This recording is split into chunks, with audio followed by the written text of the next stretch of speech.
Sí, bueno, el objetivo de toda este debate, que será un debate abierto, es un poco hablar y aclarar alguna terminología del nuevo vocabulario, como le digo yo, de la ciberseguridad, porque la ciberseguridad está pasando por un punto ahora de inflexión, está cambiando muchísimo.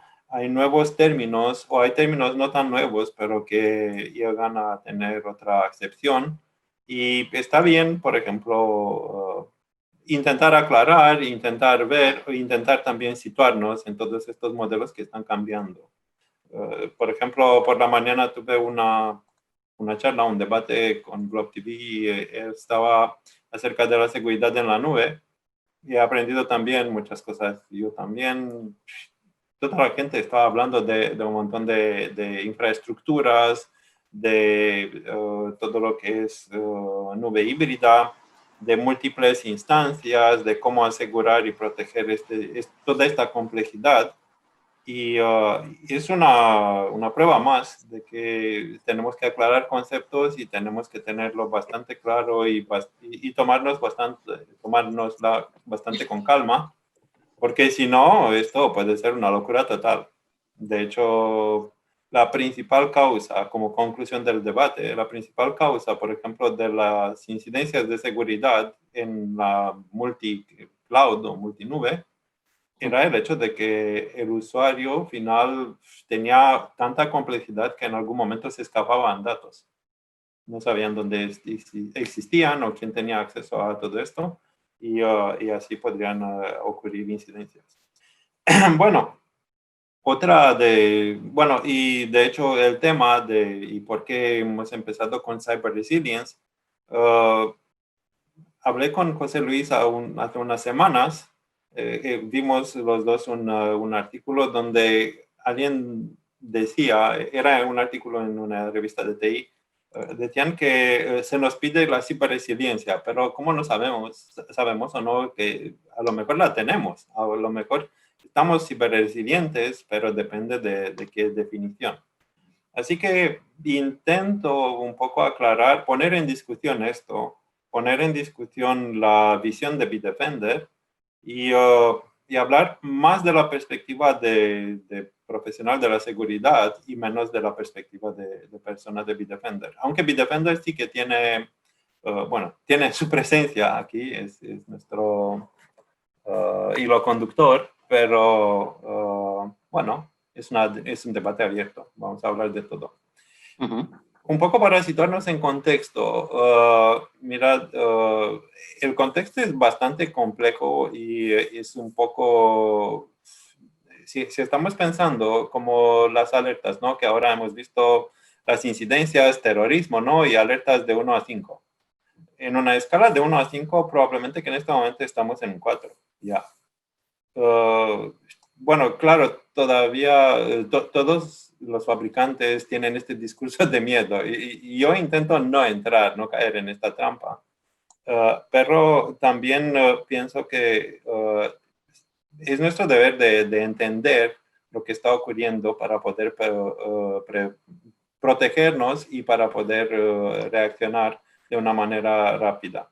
Entonces, les invitaba a ver este mapa que tenemos de la telemetría de los ataques en tiempo real, es de Bitdefender. La pueden visitar en cualquier momento, incluido ahora, y pueden ver lo que está ocurriendo. Se asemeja mucho a otro mapa que, si se acuerdan, fue muy famosa hace unos 5 o 6 años.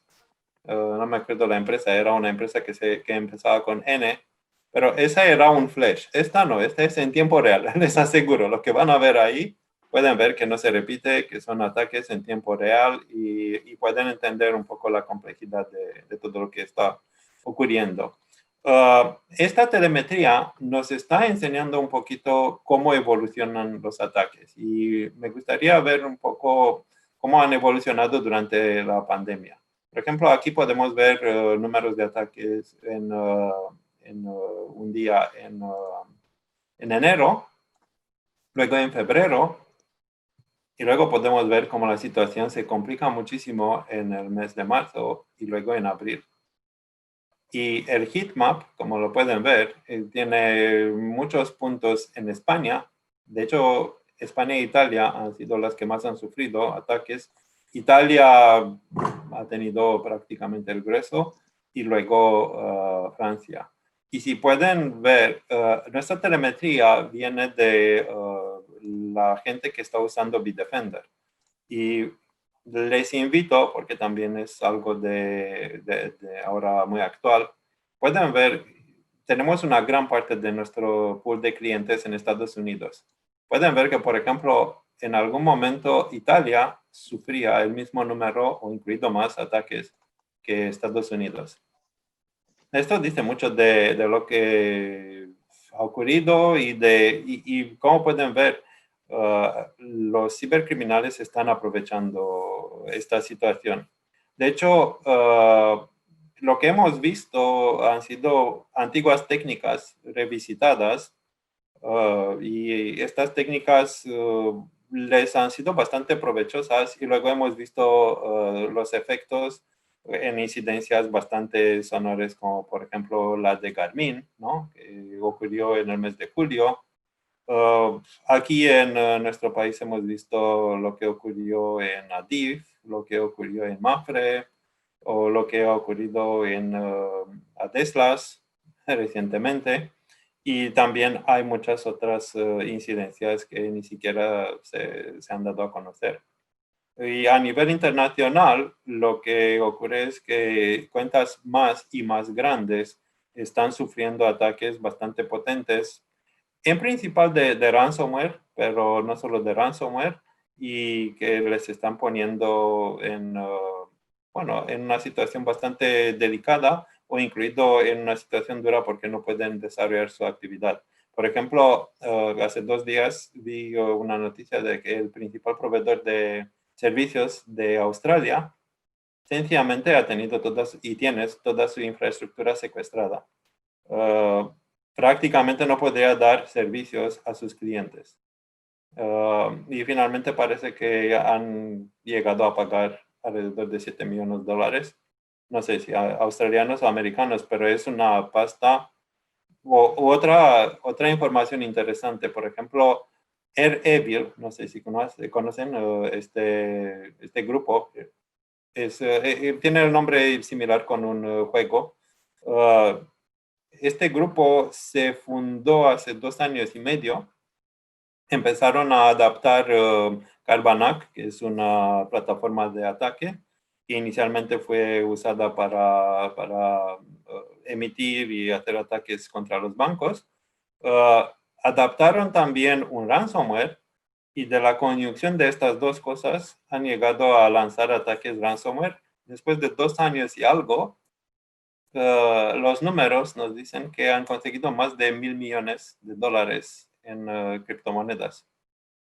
Esto ya casi te invita a pasar desde el otro lado. Piensas, mira, en 2 años y medio, ¿cuánta pasta han hecho esta gente? Y es lo que está ocurriendo. Por desgracia, usando técnicas bastante conocidas y bastante, no sé, hay una complejidad ahí, pero la parte de entrada es bastante sencilla. Lo que ha ocurrido y por qué hemos tenido tantos ataques y todo esto continúa, es por el tema de que la gente se está aprovechando de confinamientos, del teletrabajo, de trabajo aislados y está usando las mismas técnicas. Está usando el phishing y el phishing dirigido. Por ejemplo, todos sabemos que el protocolo de SMTP tiene una vulnerabilidad y la pueden aprovechar para hacer que sus correos parezcan que vienen, perdón, de tus compañeros de trabajo. Entonces se aprovechan de esto intensivamente. Yo, por ejemplo, creo que cada día recibo 10 correos que parecen que vienen de mis compañeros, pero es claro que no vienen de ellos. Luego han aprovechado también phishing clásico, común, y están aprovechando, por un lado, el desconocimiento de los usuarios, de los trabajadores que han empezado a trabajar desde sus casas. Han aprovechado el hecho de que muchos de ellos han tenido que pasarse a este modelo de teletrabajo sin tener una educación, una concienciación, y están aprovechando también el hecho de que algunas veces, incluido, están trabajando con sus equipos personales. Luego, por no olvidarnos del hecho de que trabajando desde casa ya estás en otro tipo de infraestructura, no tienes el corporate firewall, no tienes un montón de sensores, no tienes un montón de tecnologías que te están dando seguridad a nivel de red. Y entonces sí que esto es un reto bastante grande. Pero también cuando muchas de las cosas, las tecnologías, por ejemplo, y otras cosas no funcionan, los ciberdelincuentes se aprovechan de necesidades sociales. El clásico social engineering que funciona muy, muy bien. Hemos visto un montón, y de hecho creo que todos recibimos phishings, por ejemplo, que pretenden venir de Netflix, ¿no? Para resetear tu cuenta o para poner alguna cosa, con el objetivo de identificar tu contraseña y de esperar que la uses para varias cuentas, ¿no? Que no la uses solo para Netflix, la uses también para tu cuenta de empresa y muchas otras cosas. También están aprovechando el uso de otros dispositivos personales, ¿no? De tabletas, por ejemplo, e intentan también interceptar por ahí. ¿Cuál es el fin?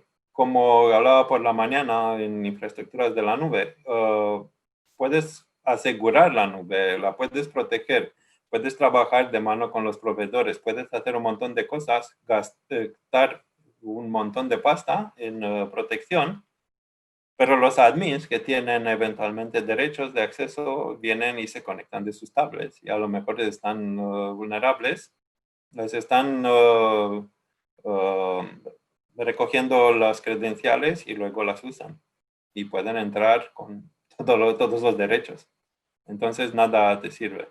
Entonces, bueno, esto es un poco preocupante. Volviendo a la ciberresiliencia.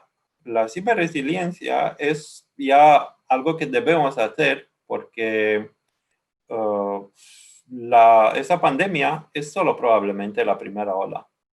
Vamos a tener, por desgracia, no lo sé, otros más sabios que yo en esto, dicen que vamos a recibir un montón de otras olas, más pandemias posiblemente, un montón de otras incidencias. Como por ejemplo, aquí podemos ver McKinsey ha hecho un mapa de las incidencias que pueden tener efectos catastróficos, su probabilidad de llegada y sus efectos.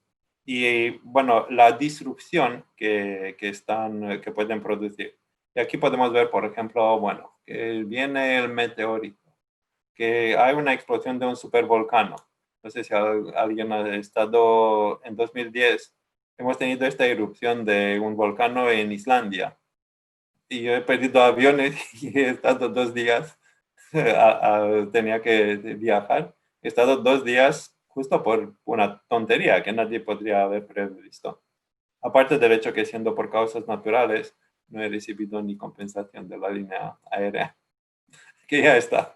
Bueno, ya lo he dicho. Pero bueno, pueden ser Global Military Conflict. Por supuesto que puede ser un conflicto militar. Ahora ya veremos solo lo que está ocurriendo con los americanos, ¿no? Entre su presidente y, bueno, expresidente. No sé, ahí no quiero entrar, ya está. Hay muchas cosas que pueden inducir una disrupción. Volviendo de esto a nuestro alcance, un ataque ransomware, una denegación de servicios o lo que está ocurriendo últimamente, ataques de tipo disruptware, ¿no? Cuando, por ejemplo, los atacadores están secuestrando nuestros datos, los están exfiltrando en alguna ubicación en Internet, una nube o un servidor, y te piden rescate para poder acceder a ellos y te amenazan que si no los están revelando, bases de datos, datos de clientes, cualquier otra cosa, son cosas que nos están produciendo disrupciones. Entonces, la ciberresiliencia tiene que ver con esto. La ciberresiliencia significa que te tienes que preparar para que no te pillen desprevenido y tienes que tener en cuenta planes y tienes que tener en cuenta escenarios de cómo actuar en caso de, bueno, de varias cosas que podrían ocurrir. Como podemos ver aquí, por ejemplo, hay muchos eventos que a lo mejor no tengan tanta probabilidad de ocurrir, pero algunas cosas los tenemos que tener en cuenta. Y bueno, volviendo a la ciberresiliencia, por dar una definición, que hemos dicho, o he dicho no, que vamos a hablar de definiciones, considero que la ciberresiliencia es nuestra capacidad de levantarnos detrás de cualquier incidencia y responder de una manera adecuada, asegurando, en cuanto es posible, la continuidad de negocio, perdiendo menos datos, menos dinero, menos recursos, si es posible, y reduciendo los daños que pueden ser de reputación o también daños materiales. Entonces, bueno, la ciberresiliencia, ahora creo que ya sabemos lo que es. Muchos, en el mismo artículo de cual hablaba, he visto que muchos se quejaban de que esto suena muy complicado y suena muy de alto nivel. De hecho, sí, así es. La seguridad y ha dejado desde hace mucho tiempo ser cosas de tecnologías y nosotros todos tenemos que transferir este, este cambio y este lenguaje, ¿no? Este discurso a nivel de management board.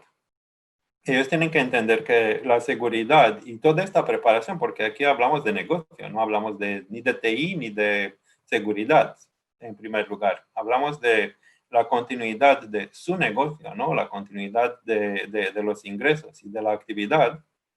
Tenemos que convencer a los management boards, a los que tienen el poder de decisión, incluir esto también en sus planes. La pandemia es una primera señal y estoy seguro que muchas empresas que antes se han preparado para el teletrabajo han tenido que invertir menos. El estrés para sus trabajadores de TI ha sido mucho menor y también la preparación de su gente también ha sido mucho mayor. Probablemente que han evitado muchos riesgos. Si tus trabajadores ya están acostumbrados a teletrabajar, ya conocen, ya tienen una concienciación de teletrabajo y entonces saben cómo protegerse, saben, por ejemplo, las amenazas del phishing, saben cómo responder a esto, saben muchas cosas. Bueno, desde Bitdefender intentamos también ayudar y apoyar para la ciberresiliencia. De hecho, la filosofía de Bitdefender es una filosofía integrada. Lo que intentamos nosotros hacer es preparar a las empresas, identificar sus puntos débiles. Por esto hay la parte de análisis de riesgos y gestión de estos riesgos. Luego, preparar la empresa para poner más murallas y más pegas para el atacador, contra el atacador. Luego, partiendo de la premisa que a lo mejor puede pasar de todas estas barreras, tenemos que detectar en cuanto antes el ataque que ha tenido éxito y identificar la causa raíz, identificar el alcance y responder. Y todo esto en un ciclo que no acaba. Entonces, por eso hay una respuesta que tiene que incluir muchas tecnologías. Destacaría la parte de Machine Learning y Artificial Intelligence que nos ayuda para la parte de suplir falta de recursos. Nos ayuda muchísimo en todo lo que es automatización de la seguridad. Y luego, por supuesto, me gustaría presentar también este ciclo que no acaba, que prácticamente es lo que presentaba antes, pero puesto de otra manera, con las etapas. Tienes que prevenir. Si la prevención te falla, tienes que detectar, investigar, responder de una manera adecuada y efectiva y reforzar para reducir tu superficie de ataque. Esto, si alguna empresa ha seguido este ciclo, normalmente puede estar bastante tranquila porque está tomando en consideración todos los puntos que tiene que tomar en consideración. Por desgracia, yo, bueno, como han visto, soy también auditor de ISO 27001. En la mayoría de las empresas he descubierto que muchas de estas fases no se están cumpliendo. O que, por ejemplo, muchas veces la gente, bueno, los de TI y los de seguridad intentan, pero siempre se están topando con la barrera del procurement y del negocio. Aunque hoy en día todo esto está cambiando también. Como decía, el mercado está cambiando. De hecho, bueno, aquí tenemos un conjunto de tecnologías, pero creo que si no estoy equivocado, bueno, este es un debate abierto. A lo mejor me paro en algún momento y hablamos un poco de esto. Acerca de la ciberresiliencia y acerca de estas necesidades y acerca de lo que está ocurriendo. Bueno, a lo mejor tenemos opiniones, preguntas. Giuseppe, Justina. De momento te vamos siguiendo en tu presentación, no nos hemos dormido, es interesante y vamos siguiendo un poquito el hilo para entender un poquito más lo que es la ciberseguridad o el ciberataque, que es de lo que se trata. Yo por aportar algo un poco relativo, al final, yo que hablo con muchos clientes, pues la sensación que tiene el cliente es de que ponga lo que ponga, al final va a tener un incidente y va a ser atacado. Quiero decir, hemos tenido en un SIS, en el CiberSOC, recibimos pues una media de ataques complejos, 3, 4 a la semana, ataques por ransomware, por 5 o 6. Y yo os puedo asegurar que muchas veces sí que es cierto que tienes que tener tus capas de protección y tienes que tener tu firewall perimetral, tu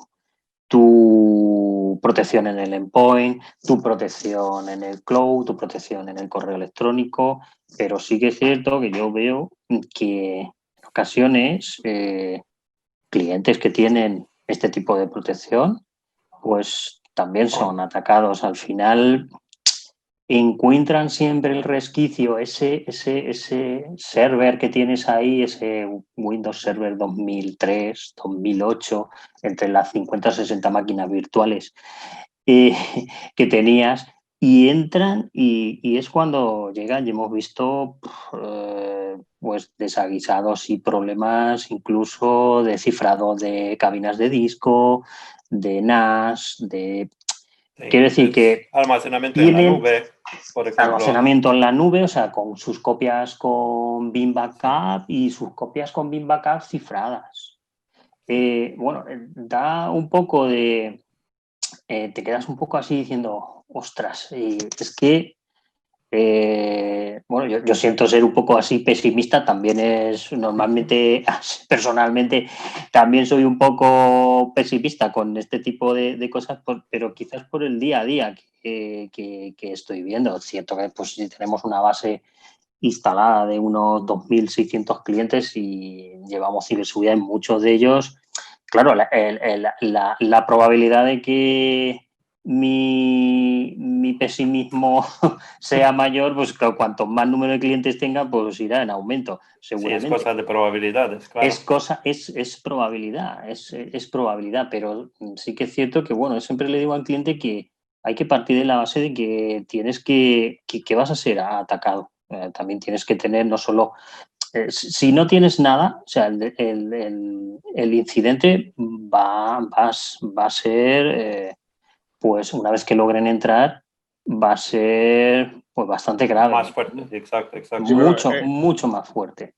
Entiendo, José Luis, que también es un poco selectivo el tipo de empresa que eligen para hacer estos ataques, independientemente del tamaño. Al final, ¿de qué forma nos podemos proteger? ¿Tienes un cortafuegos que entiendes que es suficiente? ¿Al final no es suficiente?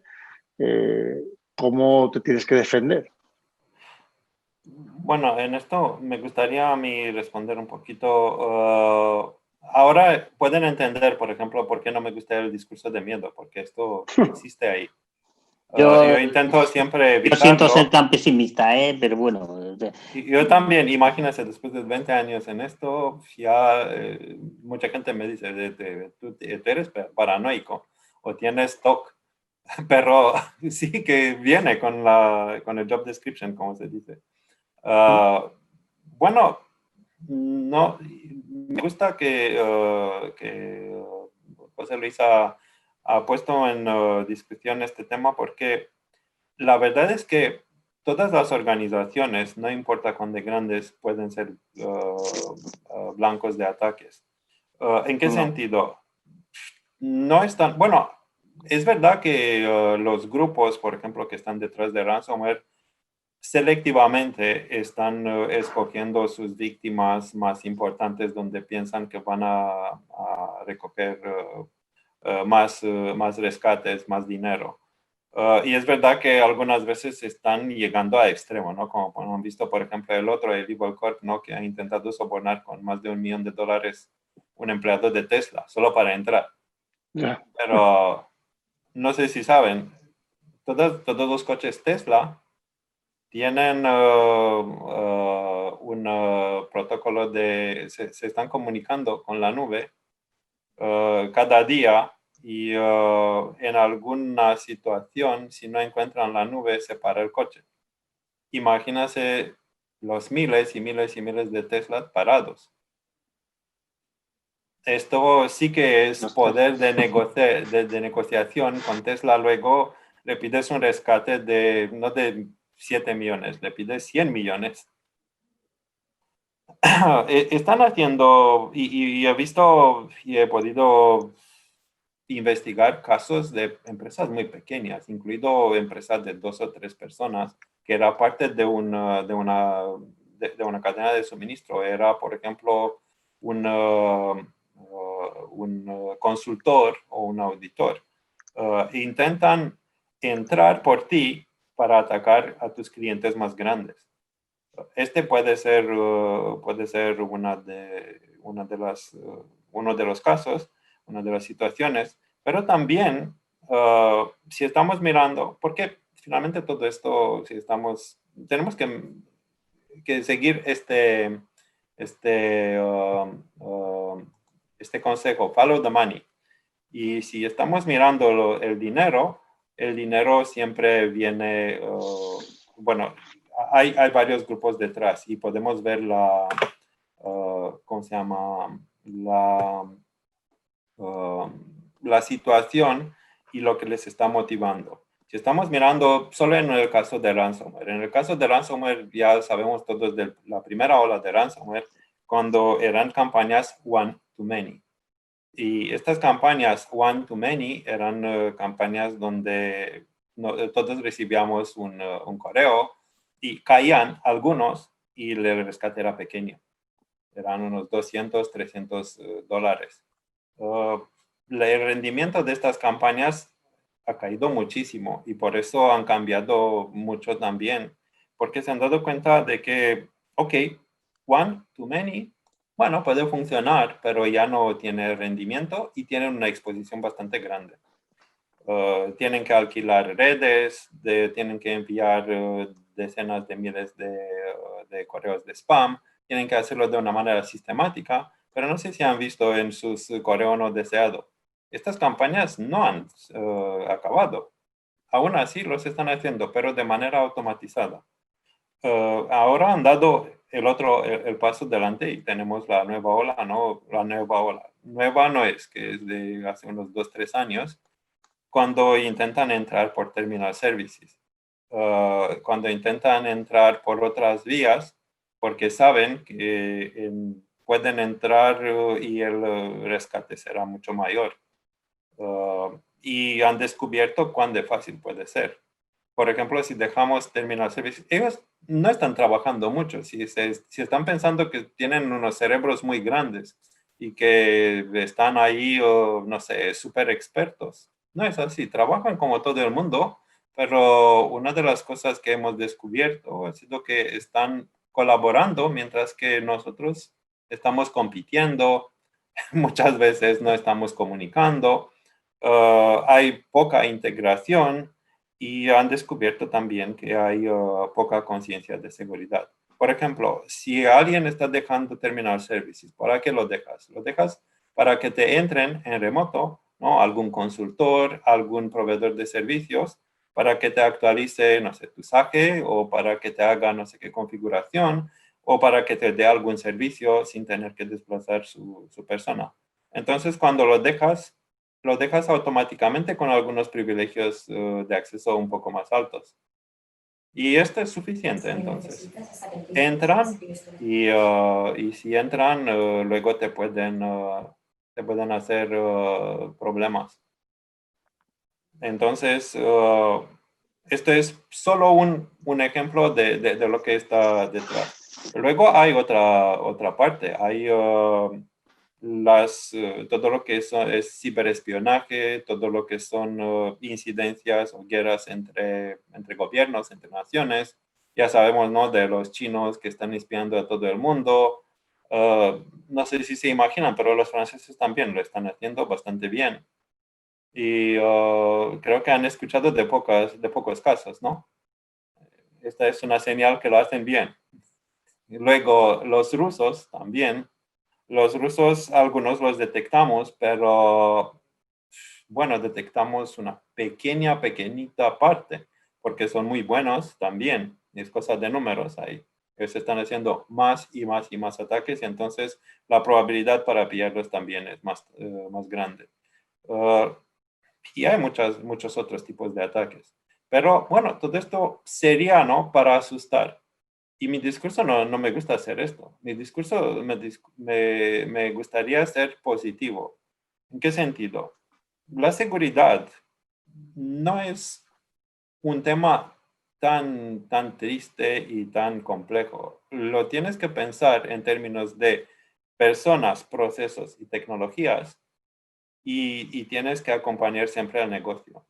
Por ejemplo, y bueno, me voy a referir de nuevo a lo que hablaba por la mañana, ¿no? Multicloud y muchas cosas, y multitenant, y un montón de llaves de encriptación, y un montón de, no sé, containers, buckets, y un montón de otras cosas así.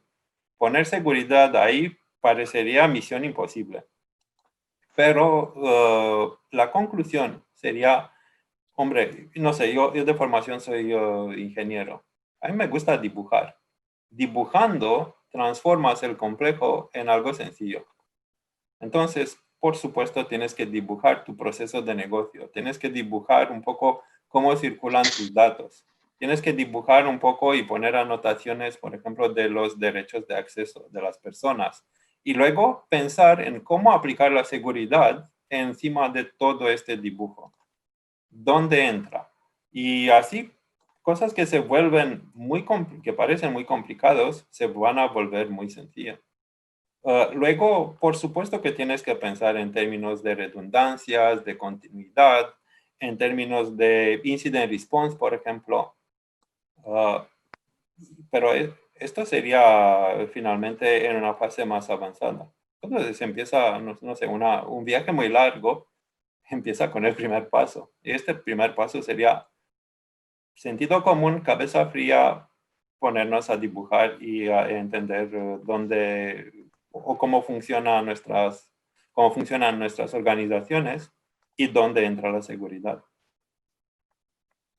Entonces, volviendo a la pregunta y al caso, el firewall. El firewall es una tecnología maravillosa, pero no ha cambiado mucho en los últimos 20 años. Bueno, han aparecido los Next Generation Firewall.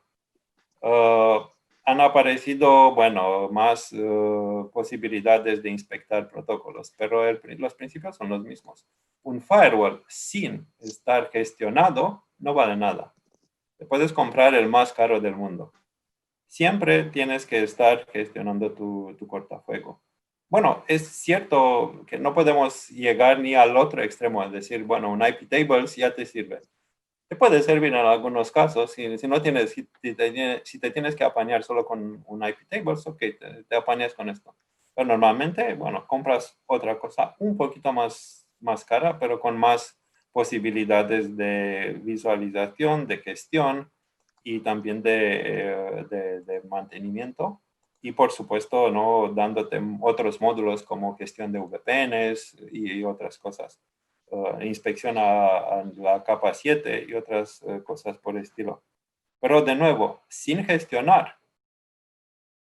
Un firewall sin gestionar es un problema para la organización porque no tiene visibilidad de lo que está ocurriendo. Las reglas son una cosa dinámica y siempre esto se tiene que acompañar con el negocio. Si tienes, por ejemplo, en la empresa gente que te está pidiendo, no sé, añadir una regla, permitir una conexión, hacer cosas, siempre se tiene que ver por qué, se tiene que ver si se autoriza o no, cuáles serían las implicaciones de todo esto. Se tiene que gestionar. Por eso no hay un firewall, por ejemplo, solución a todo. O una UTM que te está haciendo todo. No, tienes que pensar en lo que te ayuda, en lo que es adecuado y gestionarlo. Por desgracia, la seguridad es cosa sencilla, pero es trabajo de día a día, no acaba nunca. Bueno, volviendo a las tecnologías de Bitdefender, aquí tenemos una flor bastante interesante, ¿no?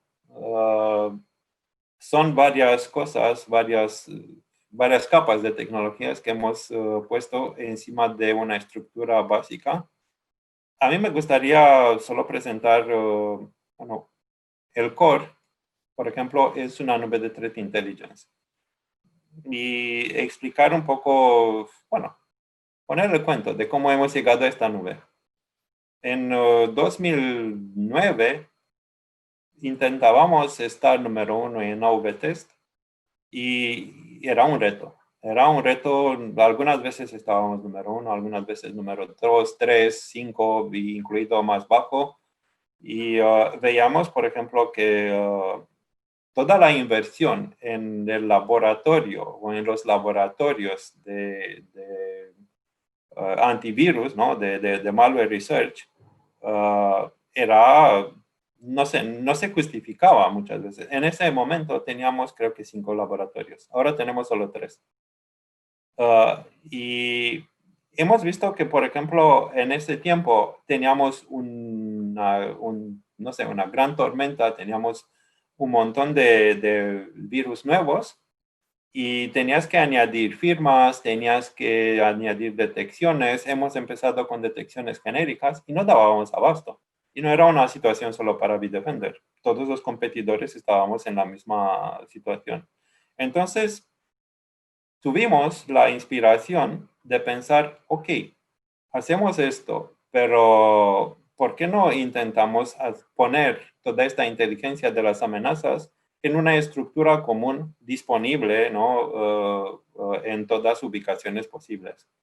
Y aparte de esto era el tema del consumo de recursos. Probablemente se acuerdan, todo el mundo no ponía antivirus o no lo ponía con muchas configuraciones avanzadas porque decían que está matando a la máquina.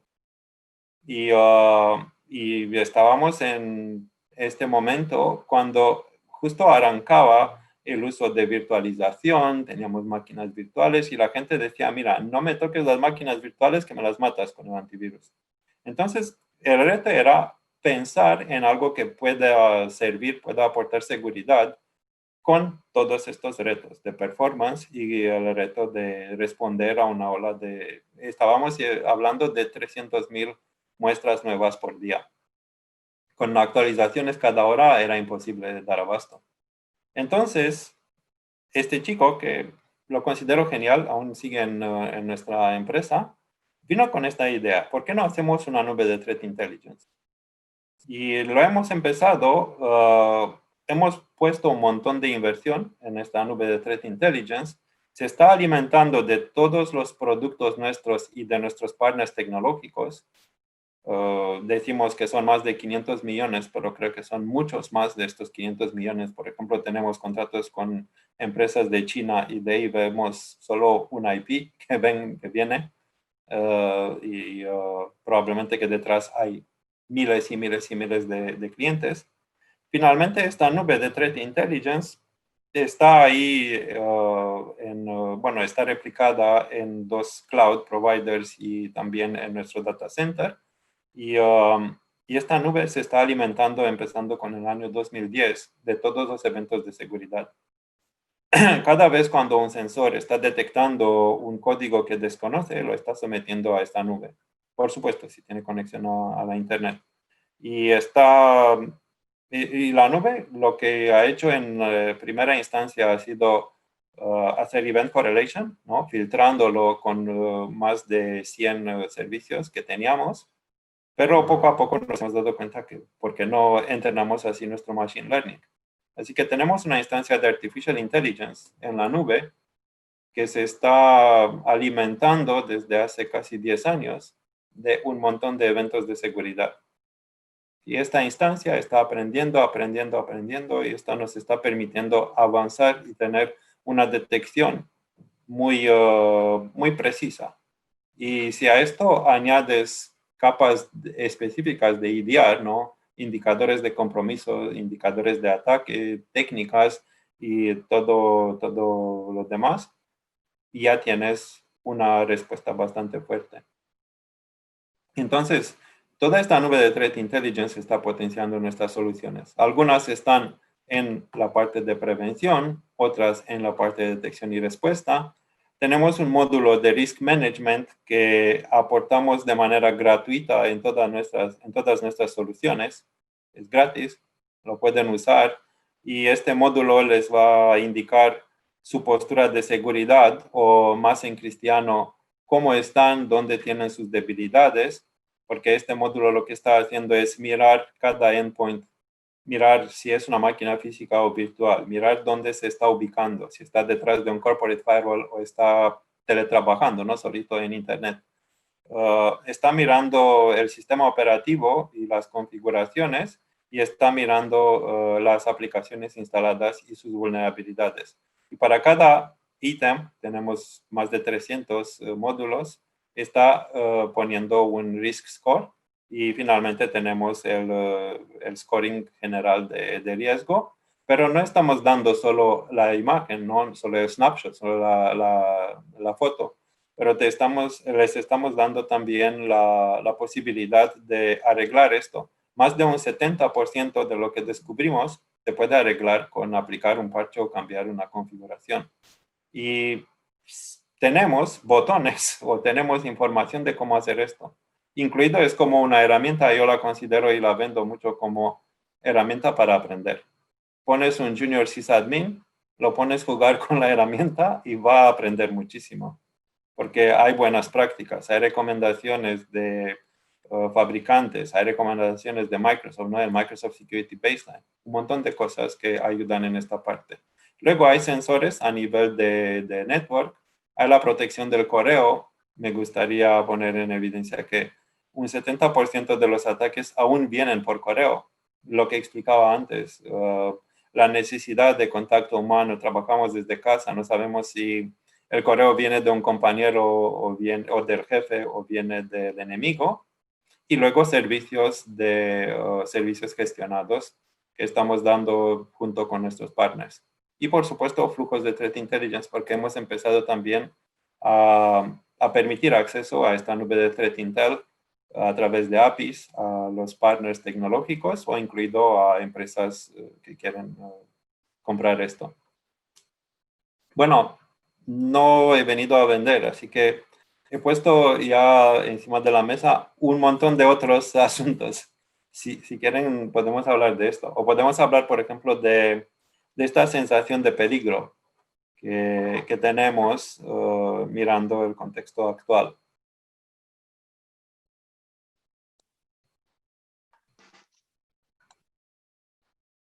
Yo preguntaría si habéis sufrido algún ataque por ransomware. Entiendo que sí. Aunque si no se sufre, no se dice. Sí, hay que decirlo. En mayor o menor medida, yo pienso que bueno, pues se puede sufrir. Hay veces que se sufre en un puesto de trabajo y no va más allá.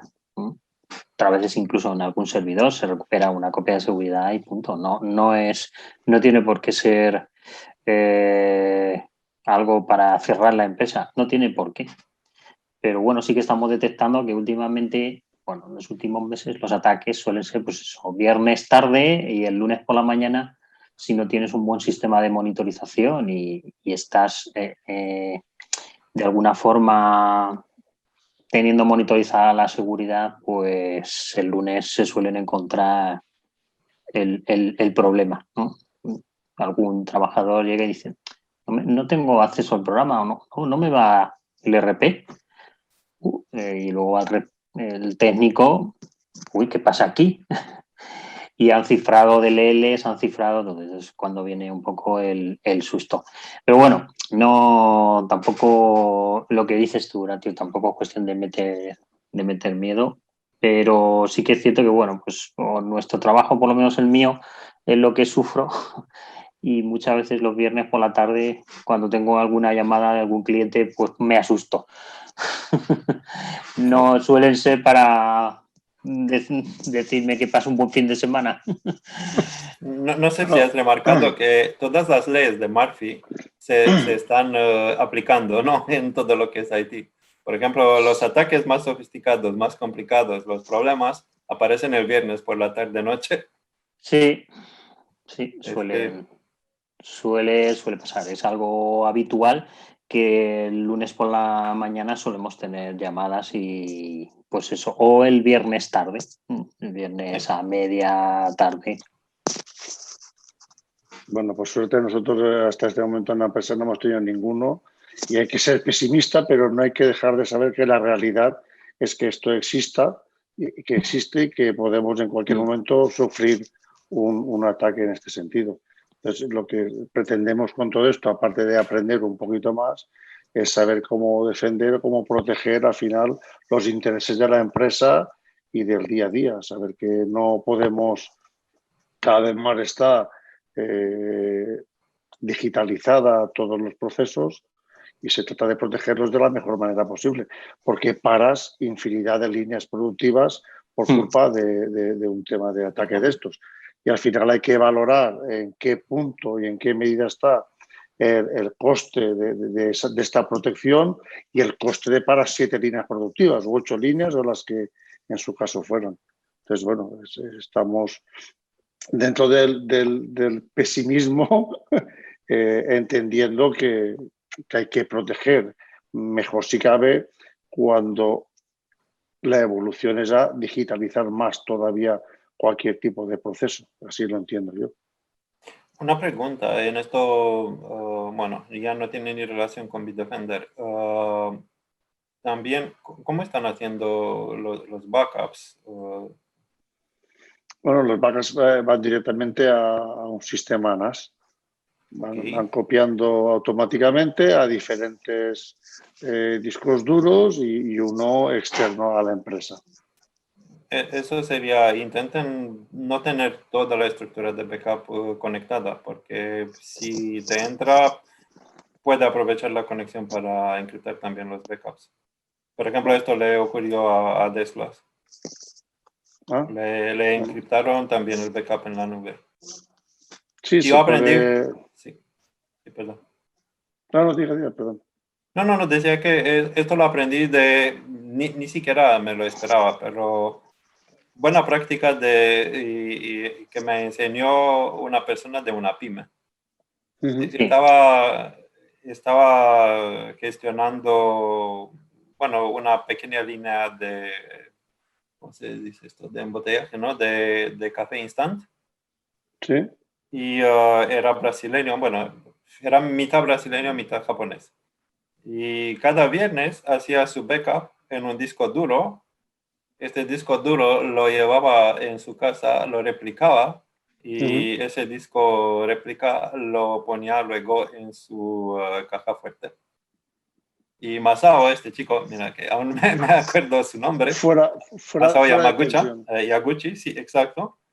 Decía, mira, son buenas prácticas. Con esto ya al menos si te ataca, si te pone ¿no? al suelo, finalmente puedes recuperar. Bueno, pues sí es una buena práctica. Al final, si en vez de tenerlo todo conectado a la red, uno al menos, después de realizar el backup, desconectarlo de la red y que esté parasito hasta el lunes por la mañana a ver qué puede ocurrir. Pues bueno, es una buena práctica. Al final, mira, hemos aprendido Hay NAS.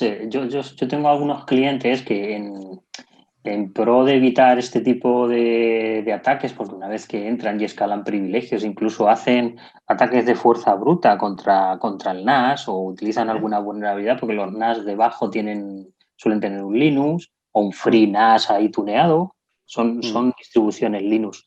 Lo que hacen es que a lo mejor tienen un NAS, un Synology o un QNAP, ponen otro NAS que solo se conectan, a lo mejor solo se levanta pues media hora antes de hacer los backups.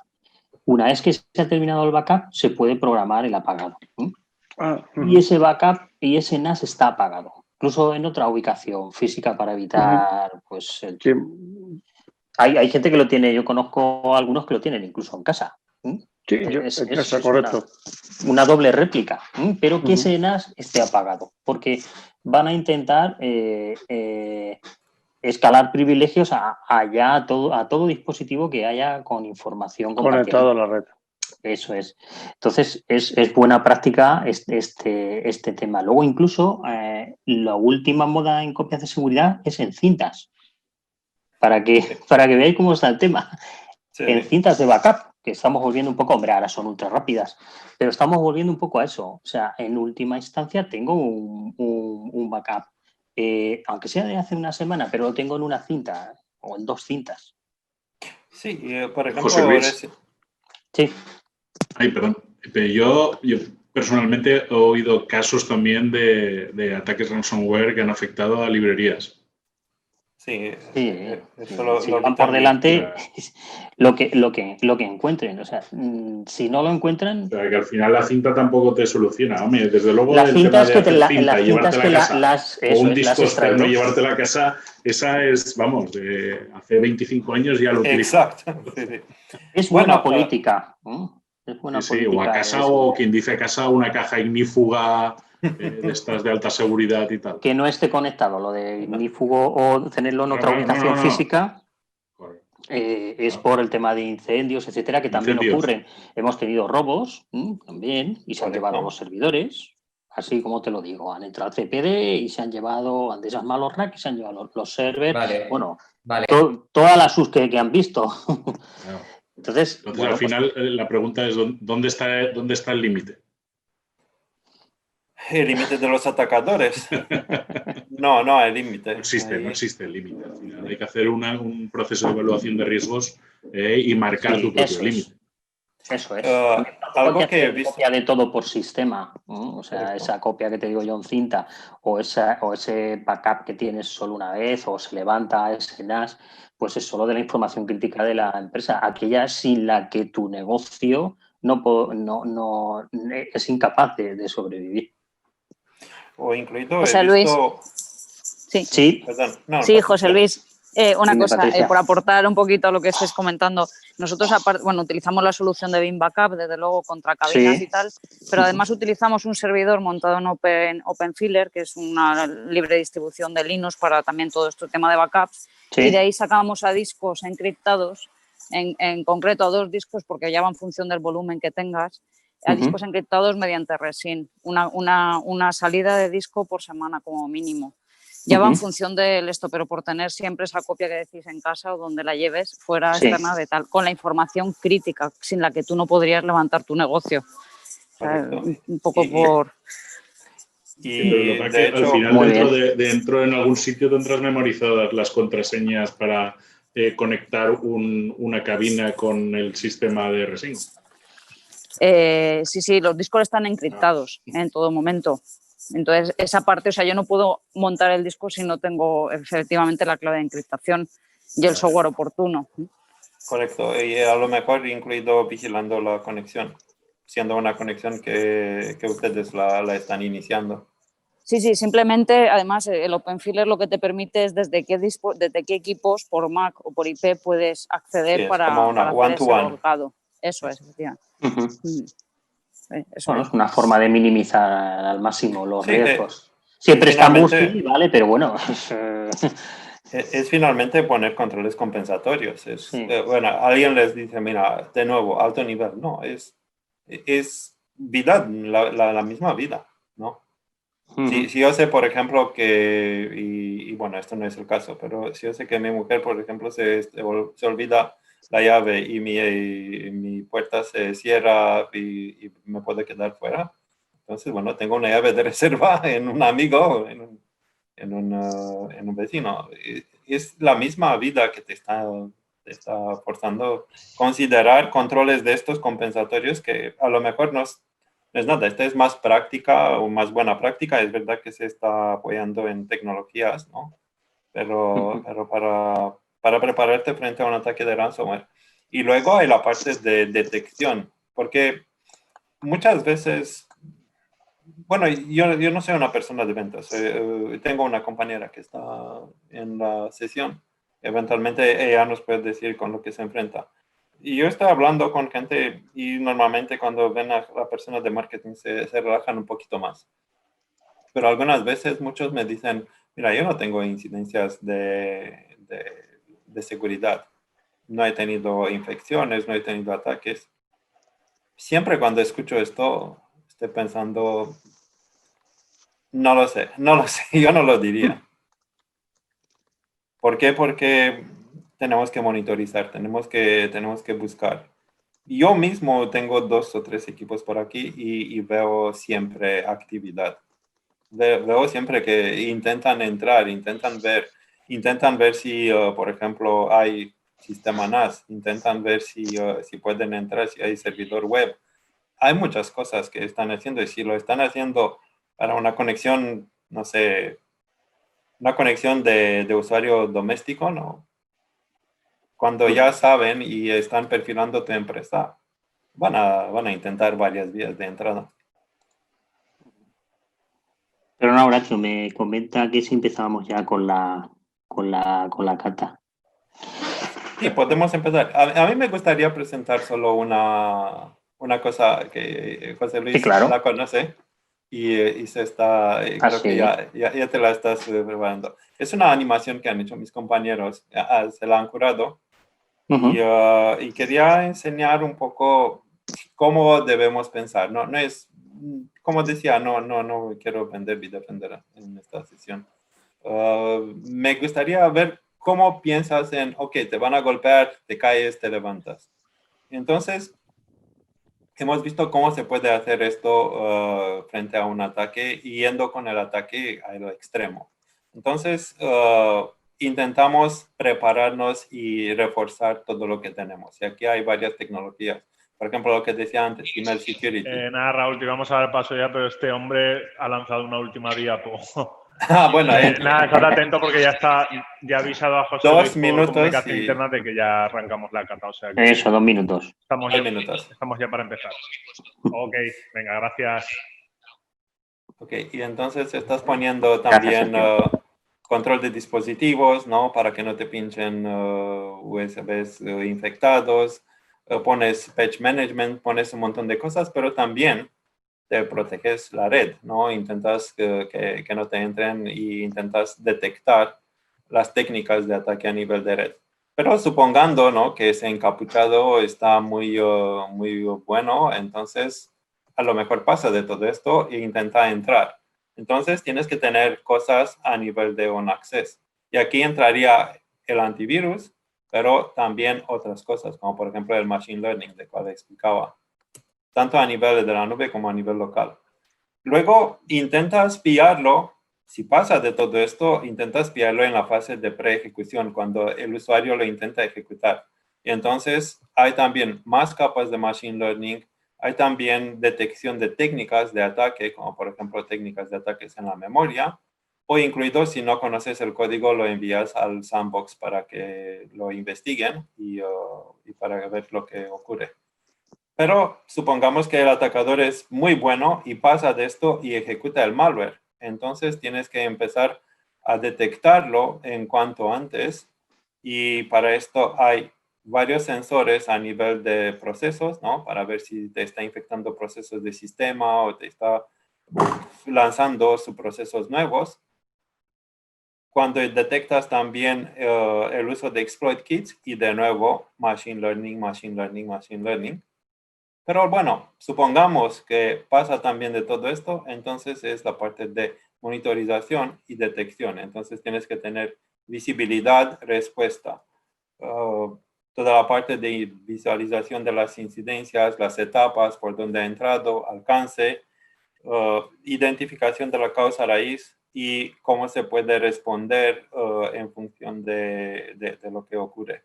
Les recomiendo buscar el Mitre Attack Framework. Es una cosa que se ha puesto muy de moda, pero también, aparte de ponerse muy de moda, es muy útil porque les permiten identificar y entender cómo están atacando y les permiten también prepararse. A lo mejor no con tecnologías, pero también con prácticas, controles compensatorios, construyendo encima de lo que tienen.